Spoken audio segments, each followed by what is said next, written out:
नमस्कार, मिमीज मिल्समध्ये आपलं स्वागत आहे. आणि आज आपण बनवणार आहोत आंब्याचा रवा केक. एकदम मऊ लुसलुशीत आणि जाळीदार असा केक तयार होतो. आणि आपण हा केक बनवायला मैद्याचा अजिबात वापर करणार नाही आहोत. हा केक आपण रवा आणि आंबापासून बनवणार आहोत. तर रेसिपी शेवटपर्यंत नक्की बघा. सर्वात आधी मिक्सरच्या भांड्यामध्ये 1 वाटी रवा घेतलेला आहे. रवा टाकून झाल्यानंतर ह्याच्यामध्ये साखर जी आहे ती आवडीनुसार टाकायची आहे. इथे मी 1 वाटी साखर घेतलेली आहे. त्यानंतर 1 वाटी आंब्याचा पल्प आपल्याला लागणार आहे. हे सर्व एकत्र टाकून घ्यायचं आहे. त्यानंतर आपल्याला ह्याच्यामध्ये टाकायचं आहे 2 चमचे तेल. तेल टाकून झाल्यानंतर आता आपण ह्याच्यात गरजेनुसार थोडं थोडं दूध टाकणार आहोत आणि मिक्सरचं झाकण लावून आपण हे मिक्सरमध्ये बारीक ह्याची पेस्ट तयार करून घेणार आहोत. इथे आपली स्मूथ अशी पेस्ट तयार झालेली आहे. तुम्ही बघू शकता एकदम स्मूथ पेस्ट तयार झालेली आहे. कुठेही जाड राहिलेलं नाहीये. पूर्ण आंबा वगैरे जे आहे त्याची पूर्ण अशी पेस्ट झालेली आहे. त्यानंतर आपण ह्याच्यामध्ये 1 पाऊच इनो टाकणार आहोत. इनो टाकल्यानंतर हे छान असं मिक्स करून घ्यायचं आहे.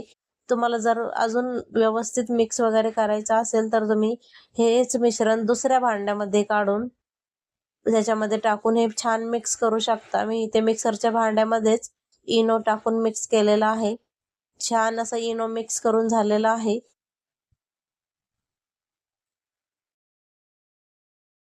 त्यानंतर आपल्याला ज्या भांड्यामध्ये केक बनवायचा आहे त्याला तेल लावून घ्यायचं आहे. इथे मी एक छोटं पातेलं घेतलेलं आहे आणि त्याला पूर्ण असं तेल लावून घेतलेलं आहे. त्यानंतर आपल्याला हे वाटलेलं जे बॅटर आहे ते मिश्रण ह्याच्यामध्ये टाकायचं आहे. हे बघा पूर्ण टाकून झालेलं आहे. एकदम सेट झालेलं आहे. त्यानंतर सजावटीसाठी आपण ह्याच्यावरती ड्रायफ्रुट्स टाकणार आहोत. नसेल टाकायचे तर स्किप केलं तरी चालेल. इथे मी ड्रायफ्रुट्स टाकून घेतलेले आहेत. आता आपण केक बेक करायला घेऊया. त्यासाठी इथे मी जाड बुडाचं जे आहे ते भांडं घेतलेलं आहे. त्यानंतर ह्याच्यामध्ये स्टँड ठेवून आपण ह्याच्यावरती केक ठेवलेलं पातेलं ठेवणार आहोत आणि आपल्याला हे केक जो आहे तो 50 मिनिटे बेक करून घ्यायचा आहे. आता झाकण ठेवून आपण 50 मिनिटे हे केक बेक करून घेऊयात. आता आपण केक तयार झालं का नाही ते चेक करून घेऊया. असं ह्याच्यामध्ये चाकू किंवा टूथपिक जी आहे ती टाकून चेक करायचं आहे. जर चाकू स्वच्छ बाहेर आला तर समजून जायचं की केक आपला छान बेक झालेला आहे.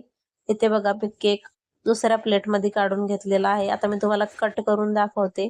मस्त स्पंजी असा आणि टेस्टी केक तयार झालेला आहे. आणि ह्याच्यामध्ये मैदान वापरलेला नाहीये त्यामुळे पौष्टिक सुद्धा आहे. आणि ओव्हन नसला तरी चालेल. आपण हा केक कढई, कुकर किंवा मी जे भांडे तुम्हाला दाखवलं व्हिडिओमध्ये ते वापरून तुम्ही केक बनवू शकता. आणि ही रेसिपी तुम्हाला कशी वाटली कमेंटमध्ये नक्की सांगा. व्हिडिओला लाईक करा, शेअर करा आणि चॅनलला सबस्क्राईब करायला विसरू नका. भेटूया पुढच्या व्हिडिओमध्ये. धन्यवाद.